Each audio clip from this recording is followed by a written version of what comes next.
दोस्तों, क्या आपको पता है फैक्ट्री में जेसीबी कैसे बनाई जाती है? और क्या आप जानते हैं इतना मजबूत लोहा कहां से आता है? और जेसीबी में सस्पेंशन क्यों नहीं लगाए जाते हैं? और जेसीबी की बॉडी हमेशा पीले रंग का क्यों होता है? दोस्तों, देश में जितनी भी सरकारी और प्राइवेट कंस्ट्रक्शन कंपनी होती है उनमें जेसीबी का इस्तेमाल जरूर किया जाता है। दोस्तों, आज हम आपको लेके चलते हैं एक ऐसी कंपनी में जहाँ एक्सवेटर को बनाया जाता है। इसे बनाने के लिए सबसे पहले इस्तेमाल किया जाता है मिलिट्री ग्रेड का ए क्वालिटी का स्टील, जो आप वीडियो में देख सकते हैं। कैसे एक मोटी सीट के शेप में सीधे स्टील प्लांट से यहाँ लाए जाते हैं। अब चीफ इंजीनियर की एक टीम सबसे पहले इन स्टील की क्वालिटी और क्वांटिटी चेक करती है, जिसके बाद इन मोटी और भारी भरकम सीट को मैग्नेटिक लिफ्ट एक एक करके प्लांट के अंदर लाया जाता है। अब आप वीडियो में देख सकते हैं कि कैसे भारी सीट एक एक करके अंदर पहुंच गई है, जिनसे अब एक्सवेटर की बॉडी में लगने वाले पार्ट को बनाया जाएगा। लेकिन इसके लिए एक 3D डिजाइनर की टीम पहले एक्सवेटर का एक 3D डिजाइन तैयार करती है,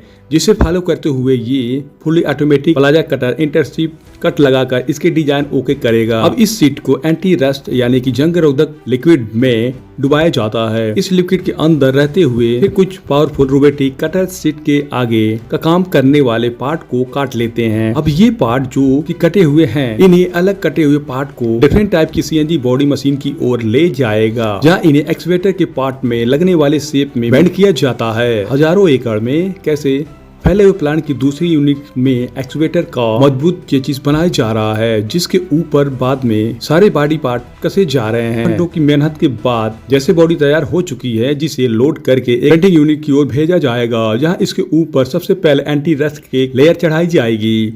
प्राइमरी कोटिंग चढ़ जाने के बाद वापस से मेन असेंबली हॉल में इसे भेजा जाएगा, जहां सबसे पहले इसके अंदर कुछ ऐसी इंटरलॉकिंग चेन व्हील चढ़ाए जाते हैं। वहीं एक दूसरी यूनिट के अंदर एक्सवेटर के ऊपर का हिस्सा तैयार किया जाता है। अब वापस आपको मेन असेंबली रूम में लेकर चलते हैं। यहाँ आपको देखने को मिलेगा कि रिंग की चेसिस बॉडी में अटैच कैसे किया जाता है। एक्सवेटर का वो पार्ट होता है जिसकी मदद से इस मशीन का ड्राइवर 360 अंश में गोल गोल घुमाता है। इसमें एक 1 ग्रेड यानी कि दुनिया का सबसे महंगा और सबसे बेहतरीन ग्रीस का इस्तेमाल किया जाता है। अब एक्सवेटर के लोअर और अपर पार्ट को एक एक्सपर्ट इंजीनियर की देखरेख में अटैच किया जाता है। ये एक्सपर्ट की निगरानी इसलिए ज्यादा जरूरी होता है क्योंकि अगर इसकी मशीन को अटैच करते वक्त एक नट बोल्ट की भी दिक्कत आई तो हजारों फीट ऊंचाई पर काम करने वाली इस मशीन की मौत की मशीन बनने में तनिक भी देर नहीं लगेगी। तो ऐसे ही काफी केयरफुली और जिम्मेदारी तरीके से इन दोनों ऊपर और लोअर पार्ट को अटैच किया जाता है। वही दूसरी तरफ पेंटिंग हॉल में पेंटर्स और कुछ वर्कर्स रोबोटिक आर्म से पार्ट को ले जाने पहचाने पीले कलर से पेंट करते हैं। पेंट हो जाने के बाद सभी पार्ट को एक एक्सवेटर की इनकम्प्लीट बॉडी के अंदर फिट करना होता है। इसमें सबसे पहले एक कार, बस और एक ट्रक से भी ज्यादा पावरफुल इंजन इसके अंदर लगाया जाता है। इसकी ताकत का अंदाजा आपने तभी लगाया होगा और देखा होगा कि भारी भारी सामान को कैसे तोड़ा जाता है। इंजन लग जाने के बाद पावरफुल सर्किट करने वाले सबसे जरूरी पार्ट यानी कि हाइड्रोलिक सिस्टम ऐसे कनेक्ट किया जाता है, जिसकी हेल्प से एक्सवेटर की हेड बड़े से बड़े और भारी भरकम सामान को उठाने लायक हो जाते हैं। बाकी की सारे जरूरी पार्ट प्रॉपरली इनबिल्ट करने और कस देने के बाद इसके टॉप में जो ड्राइवर की केबिन होता है उसे रेडी किया जाता है। इसके अंदर गियर, स्टीयरिंग के साथ ऑपरेटिंग के लिए सारे छोटे बड़े पार्ट को एक साथ मॉनिटर को भी लगा दिया जाता है।